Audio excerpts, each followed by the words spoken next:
Hola, buen día, bienvenidos. Estamos comenzando nuestro tiempo devocional en esta mañana. El día de hoy estaremos revisando del capítulo 30 del libro del profeta Ezequiel, los primeros 16 versículos para nuestro tiempo devocional que hemos titulado Un día oscuro para Egipto. Un día oscuro para Egipto. Recuerden que para nuestro tiempo devocional estamos leyendo en dos versiones, en Nueva Traducción Viviente y en Reina Valera 60. Leamos primero los primeros 19 versículos para nuestro tiempo devocional. Dice la palabra de Dios: Vino a mí palabra de Jehová diciendo: Hijo de hombre, profetiza y di, así ha dicho Jehová el Señor, lamentad, ay de aquel día, porque cerca está el día de Jehová, día de nublado, día de castigo de las naciones será. Y vendrá espada a Egipto, y habrá miedo en Etiopía, cuando caigan heridos en Egipto, y tomarán sus riquezas y serán destruidos sus fundamentos. Etiopía, Fut, Lut, toda Arabia, Libia y los hijos de las tierras aliadas caerán con ellos a filo de espada. Así ha dicho Jehová. También caerán los que sostienen Egipto, y la altivez de su poderío caerá. Desde Migdol hasta Sebene caerán en él a filo de espada, dice Jehová el Señor, y serán asolados entre las tierras asoladas, y sus ciudades serán entre las ciudades desiertas, y sabrán que yo soy Jehová, cuando ponga fuego a Egipto y sean quebrantados todos sus ayudadores.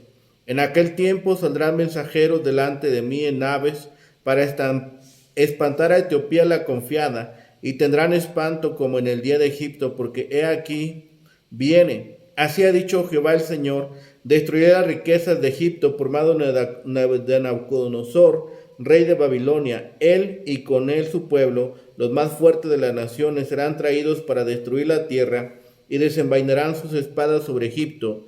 Llenarán de muertos la tierra y secaré los ríos. Entregaré la tierra en manos de malos, y por mano de extranjeros destruiré la tierra y cuanto hay en ella. Yo Jehová he hablado. Así ha dicho Jehová el Señor: destruiré también las imágenes y destruiré los ídolos de Memphis, y no habrá más príncipe de la tierra de Egipto, y en la tierra de Egipto pondré temor. Asolaré a Patros y pondré fuego a Zoán, y haré juicios en Tebas, y derramaré mi ira sobre Sin, fortaleza de Egipto, y exterminaré a la multitud de Tebas, y pondré fuego a Egipto y pondré fuego a Egipto. Sin tendrá gran dolor, y Tebas será destrozada, y Memphis tendrá continuas angustias.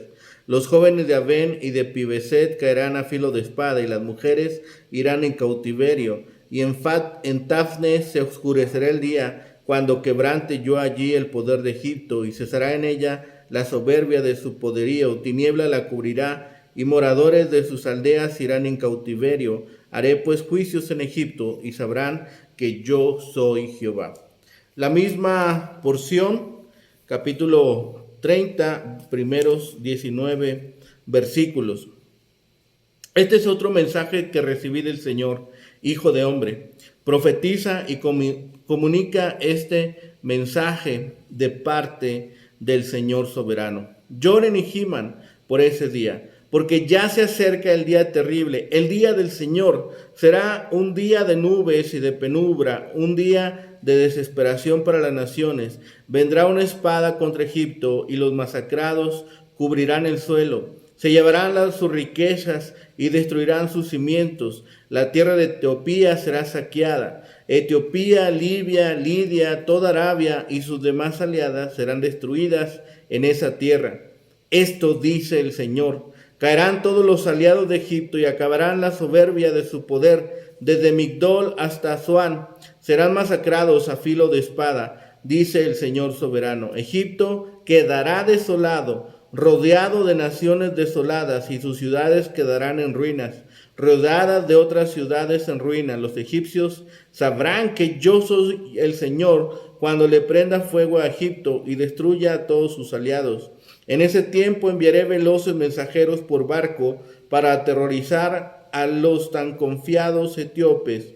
Un gran pánico se apoderará de ellos el día de la indudable destrucción de Egipto. Espérenlo, sin falta llegará. Esto dice el Señor soberano: con el poder del rey Nabucodonosor de Babilonia, destruiré a las multitudes de Egipto.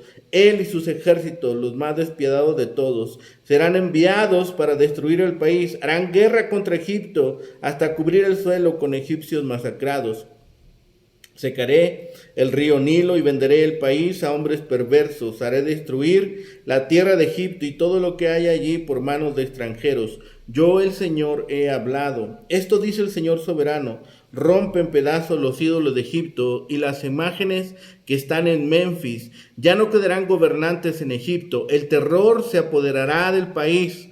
Destruiré el sur de Egipto, prenderé fuego a Zoán y traeré juicio sobre Tebas. Derramaré mi furia sobre Pelucio y la fortaleza más fuerte de Egipto, y pisotearé a las multitudes de Tebas. Sí, le prenderé fuego a todo Egipto. Pelucio se retorcerá de dolor, Tebas será despedazada, Memphis vivirá en constante terror.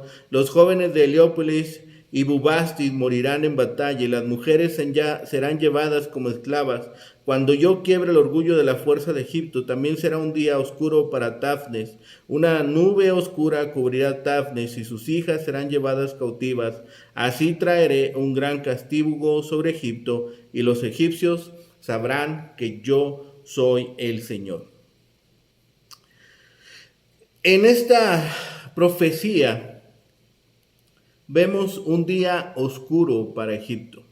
El día de Jehová sobre Egipto habrá llegado. Es un lamento por la caída de Egipto. El día de Jehová contra Egipto es la tercera profecía, este mensaje contra Egipto, que tiene algunas características dignas de ser mencionadas. En primer lugar, no contiene fecha en la que se dio, algo que la diferencia de las otras profecías en esta sección. En segundo lugar, se debe remarcar que el estilo que usa el profeta es algo diferente a lo que venía haciendo. Y finalmente, mirando el contenido, esta sección contiene un fuerte énfasis en el tema del día de Jehová, frase que se hizo común en el Antiguo Testamento y en la teología cristiana. Es la continuación de la profecía contra Egipto, justamente antes de que la desolación de la otrora floreciente nación y reino fuera completada por Nabucodonosor. En esa profecía se predice la destrucción de todos sus aliados. El concepto del día de Jehová ha sido expuesto ampliamente en el tomo anterior, sobre todo en el libro de Joel. La profecía de la destrucción de Egipto, por tanto, es muy completa. Lo que están ahora pensando los enemigos de Dios es cómo llegará este castigo. El rey de Babilonia y su ejército serían los instrumentos de esta destrucción. Dios hace a menudo que un hombre malo sea azote de otro. Lo utiliza como herramienta. Ningún lugar de la tierra de Egipto escapará de la furia de los caldeos. El Señor es conocido por los juicios que ejecuta, pero estos son solo efectos presentes del descontento divino, no dignos de nuestro temor, comparados con la ira venidera de la cual Jesús libra a su pueblo. El día de Jehová, día de nublado, el duelo que habrá sobre esta nación. Ezequiel abre el vaticinio con una invitación al gemido profundo ante la inminente proximidad del día del castigo, el día del juicio. Si uno sigue la secuencia en relación con la palabra días que se encuentra en los versículos 2 y 3, por un lado, la secuencia es de tiempo, cada vez más cerca, pero al mismo tiempo el profeta lo va definiendo hasta llegar a la frase día de Jehová, y a partir de la misma expresa a qué se refiere. Esta noticia de la derrota hará estremecer a los habitantes de las principales ciudades, las que daban fuerza a Egipto. En la lista que presenta el profeta hay algunas dificultades de identificación y del mismo texto. Sin embargo, como el contexto se refiere a Egipto, lo mejor es, ante la duda, identificar con las ciudades de ese país o los que se encontraban cerca. Entre los pueblos que enumera a los hijos de la tierra del pacto, podemos tener dos aplicaciones. Por un lado, como una referencia a los judíos, sobre todo a partir de la deportación en el 597 antes de Jesucristo, que se habían instalado en Egipto y engrosado sus filas. En mayor o menor número también su ejército. Por el otro lado, los que esperaban la ayuda egipcia para librarse de los babilónicos o los babilonios, es decir, los aliados de Egipto, sufrirán las mismas consecuencias. Cualquiera de las dos interpretaciones relaciona a los hijos del pacto como parte del pueblo de Dios. Joel ya se había ocupado detalladamente del día de Jehová. Sofonías había declarado que el día de Jehová era un día para ira. Ezequiel lo anuncia como día de nublado. Etiopía, Libia, Lidia o Etiopía, Fud y Lud eran pueblos que en toda época estaban con Egipto y con ella habían de compartir el castigo del día de Jehová. Será una destrucción lamentable que ocasionará gran pesadumbre. Ahora es vuestro día cuando lleváis a todos por delante y los holláis a diestro y siniestro, pero Dios tendrá en breve su día, será un día de nublado. Añade el día de las naciones. Será la destrucción de Egipto y de todas las naciones aliadas. Es la desolación que llega con Egipto. Una de las consecuencias de la caída de Egipto sería que sus aliados caerían junto con él. Los fugitivos saldrían en embarcaciones alertando lo ocurrido en Egipto, indicando que ello se extendería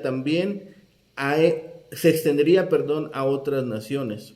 Un segundo aspecto de la caída que presenta el profeta tiene que ver con la espada como símbolo de la guerra. Se realizará dentro de las fronteras del propio Egipto. Ya se ha mencionado el uso de las frases inclusivas desde Migdol hasta Zoán, significa de norte a sur. Un tercer aspecto tiene que ver con el uso de las formas superlativas en el versículo 7, como por ejemplo, desolados en medio de las tierras desoladas, que como superlativo se debería traducir como el país más desolado de todos. El uso de dos superlativos en este versículo tiene como propósito presentar un cuadro general de desolación. Tierra y ciudades, es decir, la vida campesina y la citadina, que es a quien es llevado esta profecía. Un cuarto aspecto tiene que ver con el fuego como agente destructor. Para los oyentes de Ezequiel, quemar una ciudad era sinónimo de que no quedara nadie en ella. Al trasladar esa acción a todo el país, hará que tomen absoluta conciencia de lo que estaba ocurriendo. No era una obra humana. Sabrán que yo soy Jehová. Es la sentencia que parpadea entre estos telones de la historia. El día de Jehová en Egipto se realizaría por medio de del conquistador caldeo. El fin de Egipto sería a mano de Nabucodonosor. Los babilonios, los más fuertes de las naciones, serían los instrumentos del juicio de Dios. La expresión secaré los ríos implica cierta destrucción de los canales y sistemas de regadío para impedir que las aguas llegaran a las tierras cultivables, ya que sin esas corrientes el Nilo no iba a beneficiar a las tierras cultivadas. El país quedaría asolado, de la misma manera que después de la denuncia del primer pecado de Tiro, le siguió una declaración de la destrucción de la ciudad a manos de Nabucodonosor. Así esta sección complementa lo que se había dicho en la sección anterior. Los dos datos que rematan la amenaza de la sección precedente son, en primer lugar, que Nabucodonosor será el instrumento o agente usado para implementar el castigo. Este será traído, es decir, Dios es el que toma la iniciativa para que esto ocurra. Este pueblo es definido como la más cruel de todas las naciones, el más violento de su época, que a golpe de espada llenará de víctimas el país, sembrándolo de destrucciones. El segundo dato, que tiene ribetes alegóricos, es la sequedad de estos canales. Como hemos dicho, sería también una desolación en cuanto a la alimentación de estos pueblos. La lista de las ciudades de Egipto que van a ser heridas en el día de Jehová es muy amplia. Varias de las principales ciudades de Egipto fueron destinadas para la destrucción. Cada una de ellas tiene su propio Dios individual. Sin embargo, esos ídolos no las podrían proteger de la venganza divina. Aunque las ciudades de la lista no están en un orden geográfico ni de importancia, se incluyen todas las regiones del país. Al quedarse la nación sin líder, se generalizaría el temor hacia Babilonia. Así, se le considera una fortaleza porque estaba rodeada de ciénegas y de ríos. Que la hacían muy inaccesible a los ejércitos enemigos. El poderío de Egipto se quebrantaría. La nación jamás volvería a someter ni a gobernar a las demás naciones. Este pasaje tiene una diferencia sustancial con la anterior. Como hemos visto en el texto precedente, la ejecución de los actos de condena estaría en manos de Nabucodonosor. En este texto se vuelven a la primera persona, el Señor mismo lo hará. El texto presenta una descripción detallada de los efectos del castigo divino, siguiendo un esquema fijo. Al presentar la destrucción de Egipto, el profeta indica 8 nombres geográficos, algunos de los cuales se repiten, otros son nombres de lugares y finalmente zonas o regiones. Como en ocasiones anteriores que justamente mencionó lugares concretos, el propósito es mostrar el alcance del castigo. Estos lugares y ciudades fueron importantes centros religiosos, políticos y militares. La destrucción de esas ciudades de alguna manera representa la caída del poder general de Egipto. Todas las ciudades tenían un valor religioso, aunque en algún caso se pone más énfasis en lo militar. Egipto como nación estaba bajo el dominio de distintos dioses, por lo que el castigo a este involucraba mucho más que una victoria militar. El propio faraón como cargo se consideraba a sí mismo una divinidad. Estos versículos se pueden dividir en 3.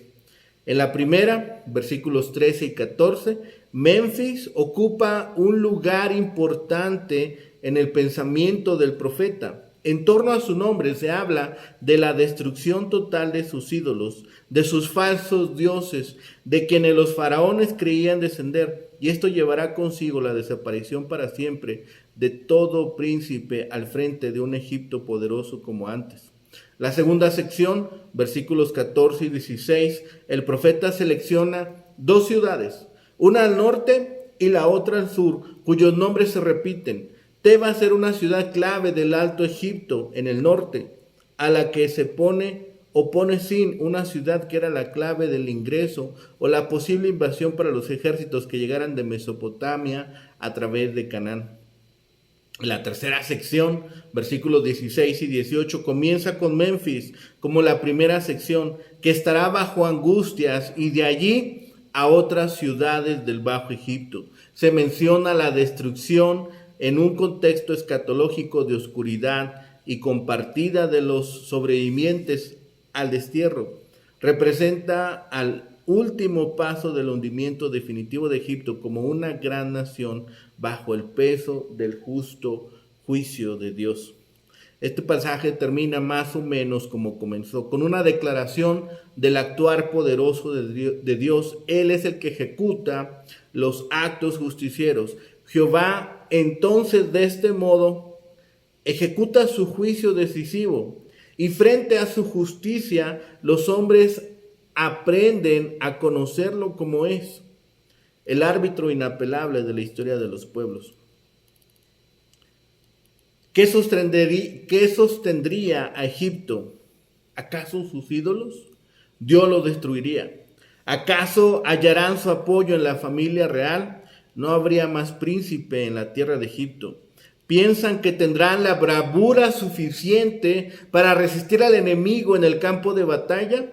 Dios sembrará el terror en la tierra de Egipto. Pero quizá la generación siguiente restablecerá el poderío de la nación. Ay de los jóvenes de Avén y Pibeset, caerán a filo de espada, y éstas, ya sean las ciudades o las mujeres, irán al cautiverio. Las esperanzas de Egipto habrán quedado privadas de todos sus posibles puntos de apoyo. Dios será el que infligirá a Egipto todos estos castigos, pues el rey de Babilonia y su ejército serán únicamente instrumentos en manos de Dios de esta destrucción. Los que intentaron proteger a Israel contra el rey de Babilonia no podrán protegerse a ellos mismos. No habrá lugar en la tierra de Egipto que quede exento de la furia del ejército caldeo. Por muy fuerte que sea, por muy apartado que esté, la espada recorrerá todo el país, llenando de muertos la tierra.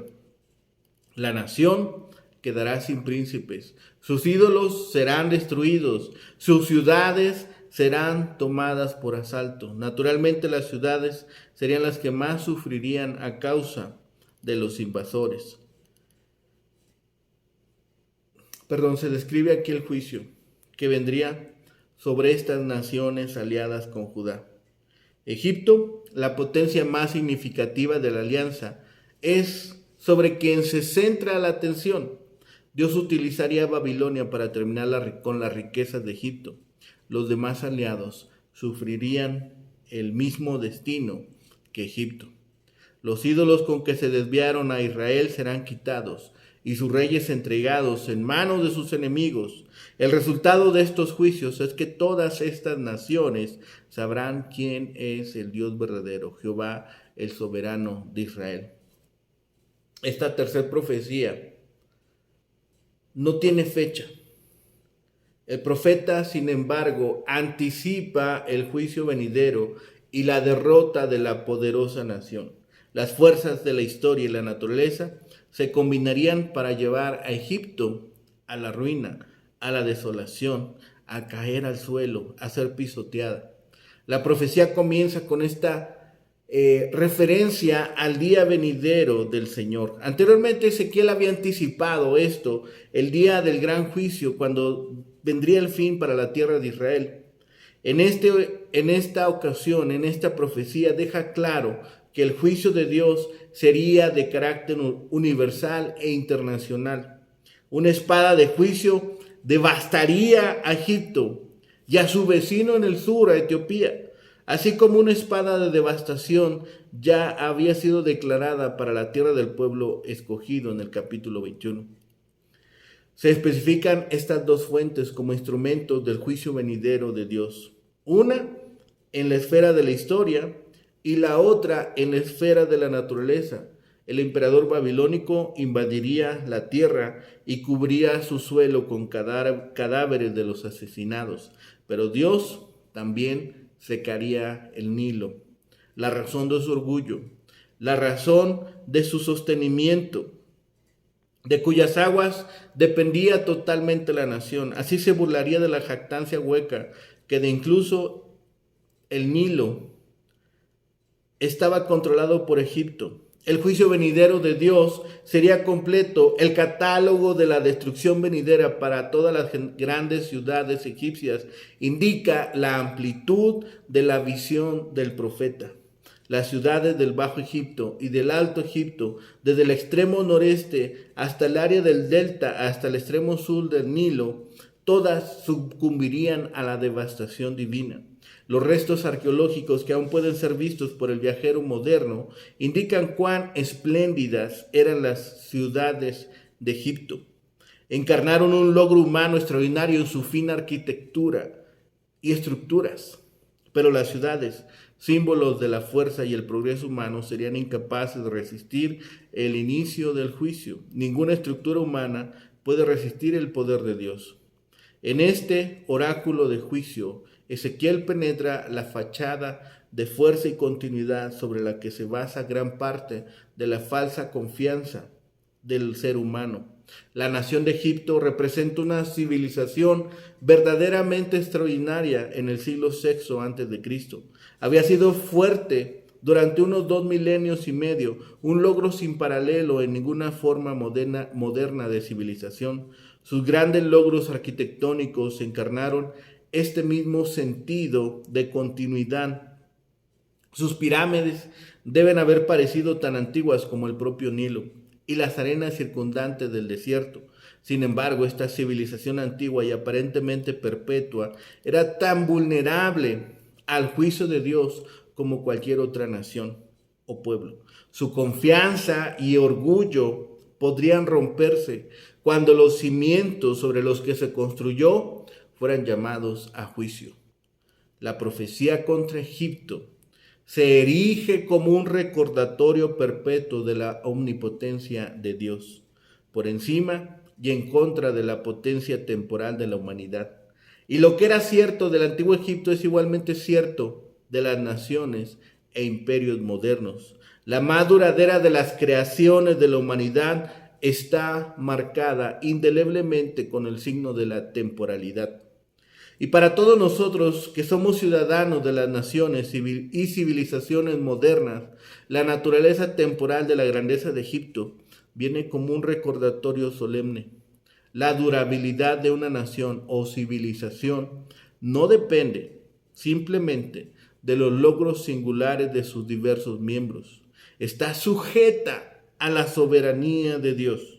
Y las cualidades que permiten la supervivencia no son la grandeza y la fuerza, más bien son los frutos de humildad y moralidad que emergen del reconocimiento de la soberanía última de Dios en todos los asuntos humanos.